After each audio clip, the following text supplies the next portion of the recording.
বাংলা চলচ্চিত্রের কিংবদন্তি নায়ক সালমান শাহ। তার মৃত্যুর রহস্য আজও কোটি ভক্তের মনে বেদনার আগুন জ্বালিয়ে রেখেছে। এবার সেই হত্যা মামলার বিচার নিয়ে মুখ খুললেন বর্তমান সময়ের সুপারস্টার শাকিব খান। তার বক্তব্য ঘিরে তোলপাড় শুরু হয়েছে পুরো চলচ্চিত্র পাড়ায়। সম্প্রতি মামলাটি আত্মহত্যা থেকে হত্যা মামলায় রূপ নেওয়ায় আবারও আলোচনা এসেছে এই ঘটনা। আর ঠিক এ সময় বাংলাদেশের সুপারস্টার শাকিব খান তার ভেরিফাইড ফেসবুক অ্যাকাউন্টের একটি পোস্টে লিখেন, সালমান ভাই ছিলেন আমাদের প্রজন্মের অনুপ্রেরণা। তিনি আত্মহত্যা করতে পারেন এটা কোনোভাবেই বিশ্বাস করা যায় না। আমি চাই এই মামলার সত্যটা পুরো জাতির সামনে আসুক। তার এই বক্তব্যের পর সামাজিক যোগাযোগ মাধ্যমে ব্যাপক আলোচনা শুরু হয়েছে। অনেকেই বলছেন শাকিব খানের এই বক্তব্যই প্রমাণ করে চলচ্চিত্র অঙ্গন এখনও সালমান শাহকে বিচারহীনতার প্রতীক হিসেবে দেখছেন। শাকিবের এই বক্তব্যের পর সালমান শাহর ভক্তরা তাকে ধন্যবাদ জানিয়েছেন এবং সোশ্যাল মিডিয়া লিখেছেন, শাকিব ভাই সত্য বলেছেন, আমরা চাই সালমান ভাইয়ের হত্যার ন্যায় বিচার হোক। অন্যদিকে চলচ্চিত্র বিশ্লেষকরা সালমান খানের হত্যার বিষয় নিয়ে মুখ খুলেছেন। চলুন বিস্তারিত দেখে আসে। এদিকে দেখেন আমাদের সালমান শাহ, আমার সিনেমার মানুষ, আহারে কোথায় পাই তাহারে। হ্যাঁ, একটা ছবির সম্পর্ক আমার সাথে, এই ঘর এই সংসার। আপনারা অনেকেই দেখছেন, আমার মনে হয় বাংলাদেশের এই যে যতগুলো চ্যানেল আছে সব চ্যানেলেই একবার না দুইবার না ভাই, আমার মনে হয় 50 বার চলছে এই পর্যন্ত। প্রত্যেকটা চ্যানেলে বহুবার চলছে এই ঘর এই সংসার। যারা দেখেন নাই তারা দেখবেন, হ্যাঁ, না দেখলে মিস করবেন। যাই হোক, ওই ছবি করতে যেয়ে প্রথম দিনই তার সাথে আবার একটা ঘটনা ঘটছিল, যেটা পরে আমি জানতে পারছি তার মৃত্যুর পর সালমান শাহর মা আমাকে একদিন ফোন দিছিল।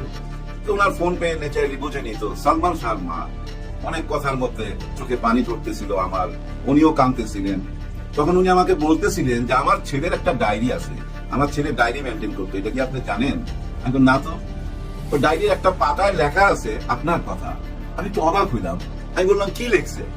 ওইখানে লেখা আছে যে বহু ছবি কাজ করলাম, কিন্তু আজকে একটা বহু ছবি কাজ করছি, আজকে একজন সত্যিকারের পরিচালকের সাথে কাজ করলাম, যে পরিচালক আমাকে বকা দিল, আমার চোখের পানি ঝরলো, কিন্তু তার প্রতি রইল আমার শ্রদ্ধা। দেখেন, চোখের পানি ঝরছে, তারপরও আমার প্রতি শ্রদ্ধা।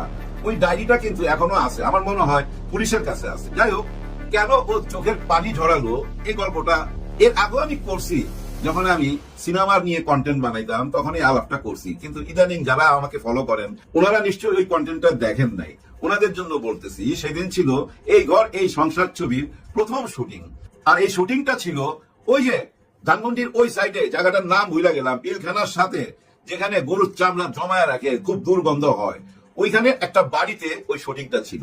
কেন ওই বাড়িতে ওরকম একটা ওর জায়গায়? কারণ ওই বাড়িটা ছিল আমার বোনের। হ্যাঁ, উনি আমার দূর সম্পর্কের বোন। ওনার বাড়ির 5 তলার মধ্যে আমি সেট ফেলছি, যেহেতু ছবিটা বাজেটের মধ্যে, কম বাজেটে। আর এই ছবিটার প্রডিউসার ছিল, আর এই ছবিটার প্রডিউসার আমরা দুইজন, আমি আর খলিল ভাই, বিখ্যাত অভিনেতা। হ্যাঁ, সেই খলিল ভাই, উনি আর আমি প্রডিউসার। বাজেট মাত্র 20-22 লাখ টাকা। উনি অর্ধেক দিবে, আমি অর্ধেক দিব। 95 সালের শেষের দিকের কথা। তখন ওই বাজেটের মধ্যেই ছবি হয়ে যেত। আর আমার একটু সুযোগ সুবিধা বেশি ছিল, কারণ যেসব আর্টিস্ট আমার সঙ্গে কাজ করতো ওরা অনেক সময় বাকিতে কাজ করতো, কেউ অর্ধেক পেমেন্ট নিত, পরে অর্ধেক নিত। এই সম্পর্কটা আমার সাথে ছিল যতদিন সিনেমায় ছিলাম। হ্যাঁ ভাই, সবাই দোয়ায় খুব ভালো অবস্থায় ছিলাম। দেখেন না, সবাই আমাকে বলে মাস্টার মেকার। এই একটা কথার জন্য অনেক শিল্পী আমার প্রতি দুর্বল ছিল, আমার সাথে কাজ করতে চাইতো। ঠিক তেমনি সালমান শাহর সাথে যখনই এফডিসিতে দেখা হইতো তখনই জড়ায় ধরতো। একটা অভ্যাস আছে কিন্তু, মানুষকে খুব আপন কইরা নিতে পারে। দৌড় দিয়ে এসে না, পিছন দিক দিয়ে জড়ায় ধরতো, আর কারের কাছে বলতো, কবে আপনার ক্যামেরার সামনে আসুন। আমি তখন বলতাম, হ্যাঁ, খুব তাড়াতাড়ি, খুব তাড়াতাড়ি। যাই হোক, একটা টাইমে সুযোগ চলে আসলো, আমি সেই সুযোগটা সৎ ব্যবহার করলাম। ওনাকে আমি ডাকলাম, সালমান শাহকে, যে আমরা একসাথে কাজ করতে চাই। ওই টাইমে সালমান শাহ 6 লক্ষ টাকা নেয়। তো আমি বললাম, আমার কাছ থেকে কত নিবেন সেটা বলেন। তখন আমার বলতেছে, আপনি বেড়া বলা যাবে না, তুমি বেড়া বলেন। আমি না না, আমি তুমি বেড়া বলবো না। আসলে ভাই ব্রাদার, এই যে সিনেমায় যত নায়ক নায়িকা দেখেন, সিনিয়র জুনিয়র, কাউকে আমি তুমি কইরা বলি না, আমি সবাইকে আপনি করেই কথা বলি। ওইটা আমার ভালো লাগে। হ্যাঁ, ভালো লাগে। নায়ক মান্নাও বহুবার বলছে যে আফসারি ভাই দূর, আপনি আপনি করে বললে ভালো লাগে না। আমি না না, আমি তুমি করে বলতে পারবো না। আসলে আমার মুখে তুমিটা আসে না। আমার বাসায় যে হেল্পিং হ্যান্ড, যে কাজ করতে আসে না, তাকেও আমি তুমি করে বলতে পারি না, আমার মুখে আসে না। যাই হোক, নিজের গুণ গায়ের লাভ নাই। সবাই ভালোবাসা পাইছি বলেই ওই ডায়েরিতে সালমান শাহ লিখছিল যে আমাকে ধমক দিল। হ্যাঁ, ওই ধমকের কথাটাই আসি। ওই দিন শুটিং, প্রথম শুটিং ওই বাড়িটাতে। তো যাই হোক, শুটিং আরম্ভ হয়ে গেছে সকালবেলা, খুব সুন্দরভাবে শুটিং চলতেছে। দুপুরে খাওয়ার ব্রেক দিলাম, খাওয়ার ব্রেক 1 ঘন্টা থাকে। আমি প্রায় 1.25 ঘন্টা পর আবার ক্যামেরার সামনে গেছি, ডাকলাম সবাইকে। সেদিন নাসির খান থেকে আরম্ভ করে রোজি, তন্দ্রা ভাবি, বুলবুল আহমেদ, তমালিকা কর্মকার, আরো কে একজন ছিল, দুলারি ছিল, কিন্তু সালমান নাই। কি হলো, খাওয়ার ব্রেক দিলাম, ও গেল কই? ও তো বাসায় চলে গেছে খাইতে। হায় হায়, এটা কি করলো? আমি এদিক দিয়ে কিন্তু লাইট টাইট জ্বালায় রেডি, শর্ট নিব, এখন ও নাই। কেমন লাগে মেজাজটা চিন্তা করেন। মনে মনে ভাবলাম দেখি, ঘড়ির দিকে তাকায় থাকি, ঠিক 2.5 ঘন্টা পর আসছে। খাওয়ার ব্রেক কিন্তু 1 ঘন্টা, সে কিন্তু আরো 1.5 ঘন্টা বেশি ব্রেক নিয়ে নিল। তখন মনে মনে ভাবলাম যে বিলাই তো আজকেই মারতে হবে। আজকে শেয়ার করতেছি মনের কথাটা, এগুলো বলি নাই কখনো। এখন আমার মনে মনে চিন্তা, বিলাই বাসর ঘরেই মারতে হবে, মানে আজকেই তো বাসর ঘর, আজকেই ছবির প্রথম শুটিং আরম্ভ হয়েছে, আজকে বিলাই মারতে হবে। না হলে এই বিলাই আমাকে এই ছবি চলাকালীন খুব ভোগাবে, লেট করে আসবে, নিজের মর্জি মতো চলবে। যাই হোক, একটা টাইমে সালমান যখন ওই যে 2.5 ঘন্টা টাইম খায় আসলো, তখন আমি তার ইশারায় মেকআপ রুমে ডাইকা নিয়ে গেলাম। একটা রুমকে মেকআপ রুম বানানো হয়েছিল, ওইখানে ডাইকা নিয়ে বললাম যে দেখো সালমান, তুমি আমার অনুমতি না নিয়ে নিজে নিজেই একটা ব্রেক নিয়ে নিলা 2.5 ঘন্টার। আমি 1 ঘন্টার ব্রেক দিয়ে হয়তো 15 মিনিট বা আধা ঘন্টা বেশি দিতে পারি। আর সবচেয়ে বড় কথা, তুমি আমার অনুমতি না নিয়ে আমার সেট ছাইড়া চলে গেছো। হ্যাঁ ভাই, দেখেন আমার সেট ছাইড়া কিন্তু এই যে ম্যাডাম শাবানা, উনিও কোনোদিন যাইতো না। নায়ক আলমগীর সাহেব, কত বড় নায়ক, উনাদের নিয়ে আমি ছবি করছি, কখনোই না। ম্যাডাম যদি ওয়াশরুমে যাইতো না, দূর থেকে আমাকে এরকম করতো, এরকম আবার শুনলে আমি তাকাইতাম, উনি এরকম আস্তে করে দেখাইতো গায়ে আঙুলটা। মানে একজন ছাত্র যেভাবে টিচারকে দেখায় ওয়াশরুমে যায়, ঠিক একই ব্যাপার, আমার অনুমতি ছাড়া কেউ যায় না। আর এটা আমার একটা ইগো প্রবলেম আছে, কারণ আমি পরিচালনাটাকে মনে করি একটা যুদ্ধের মতো। ওইখানে আমি জেনারেল, আমার অর্ডারই সব চলতে হবে, আমি যা বলবো তাই হইতে হবে, এরকম একটা ব্যাপার আমার ভিতরে কাজ করে। আর ওই কাজ করে বললে অনেকে কিন্তু আমাকে আবার বলে এই লোকটা একেবারে চামার, কোনো কিছুই ছাড় দেয় না। হ্যাঁ ভাই, সিনেমায় আমি কোনো কিছু ছাড় দিই না, আর ওই ছাড় দেই না বলেই একটা টাইটেল পাইছিলাম, যেটা একটু আগে বললাম। যাই হোক, তখন আমি তাকে বললাম যে তুমি আমার অনুমতি ছাড়া যেহেতু গেছো, সেহেতু আমি এই ছবিটা করব না। তোমাকে আমার অ্যাডভান্স দেওয়া আছে 2 লক্ষ টাকা, 4 লক্ষ টাকা তোমার সাথে আমার কথা, তুমি স্যাক্রিফাইস করছো, থ্যাংক ইউ। ওই 2 লাখ টাকা ফেরত দেওয়ার দরকার নাই, ছবিটা এখানেই stop, full stop, enough is enough. এরকম একটা ভাব ধইরা রুম থেকে বাইরে আমি ছাদে চলে গেছি। এদিকে কি হয়েছে জানেন, সে অঝরে কাঁদতেছিল। আর ওই কান্নাটা দেখছে কে জানেন? এই যে আমাদের শিল্পী দুলারি, নাসির খান, এরা। এরপরে রোজিকে ডাকছে, রোজিকে বলছে দেখো মেকআপ রুমে সালমান কাঁদতেছে। সালমান তো বলতো না, সবাই ইমন বলে ডাকতো, ইমন কাঁদতেছে। কারণ সবাই তাকে বলতেছে কি হয়েছে, কি ঘটনা, কোনো পারিবারিক ব্যাপার না অন্য কিছু। আসলে আমি যখন বকা দিছি, বকা দেয় নাই মানে শাসন করছি, তখন তো কেউ ছিল না। কিন্তু সে তখন সবাইকে বলছে ছবিটা উনি বন্ধ করে দিছে, আমি ওনার অনুমতি না নিয়ে বাসায় গেছিলাম, এটা আমি ভুল করছি, আমি সরি। যাই হোক, একটা টাইমে ছাদে আসছে সবাই, সালমান আসে নাই। সবাই এসে আমার বলতেছে যে ও সরি বলতেছে, নিচে আসেন। বিশেষ করে আমাদের খলিল ভাই, কারণ খলিল ভাইও তো এই ছবির প্রডিউসার, আমরা 2 জন প্রডিউসার বলতেছে নিচে আসেন, খুব কাঁদতেছে। আয়সা দেখি ভাই চোখ টোক ফুইলা গেছে। এমনি ফর্সা মানুষ, জানেন ও মেকআপ ছাড়া শুটিং করে, কিন্তু কোনোদিন মেকআপ নেয় না, কিন্তু মেকআপ রুমে বসে আড্ডা মারে, কিন্তু মেকআপ নেয় না। একটা তাওয়াল থাকে তার, ওই তাওয়ালটা বরফের মধ্যে দেওয়া থাকে, ওইটা নিয়ে খালি মুখ মোছে, আর মুখের ডলা দিলি না লাল হয়ে যায় চেহারা। প্রত্যেক শটের আগে ওরকম মুখের মধ্যে ওই তাওয়ালটা ডলা দেয়, দিলি লাল হয়ে যায়। পর্দায় যে সালমান শাহকে আপনারা দেখেন, বাস্তবে সালমান শাহ আরো সুন্দর ভাই, আরো অনেক সুন্দর, আমি বুঝাইতে পারুম না। যাই হোক, ওই দিন থেকে পুরা ছবিটা এত সুন্দর ভাবে আমি পার করছি, পুরা সহযোগিতা পাইছি আমি সালমান শাহ, পুরা সহযোগিতা। কখনো 1 মিনিট লেট করে আসে নাই। যদি আমি 9টায় বলতাম না, ও 9:45 চলে আসতো। আর সবচেয়ে বড় কথা কি জানেন, ওর মধ্যে ভনিতা ছিল না, যা কিছু ছিল একদম খাঁটি ব্যাপার, কোনো ভনিতা ছিল না, কোনো নাটক ছিল না, ওই যে লোক দেখানোর ব্যাপার তা ছিল না। কিন্তু একটা ছবি ওই আমলে খুব ভাইরাল হয়েছিল, ছবিটা কেমন ছিল, ও আমার মাথার মধ্যে ছাতা ধরে রাখছে, আর আমি ক্যামেরায় কাজ করতেছি। আপনারা হয়তো অনেকেই জানেন, অনেকেই জানেন না, আমি কিন্তু আমার ছবির এই যে ক্যামেরার ব্যাপারটা আমি দেখভাল করি। ক্যামেরা সেকশনে একজন থাকবে না কেন, নিশ্চয়ই থাকে, তারই দায়িত্ব, কিন্তু এটা আমার নিয়ন্ত্রণে থাকে।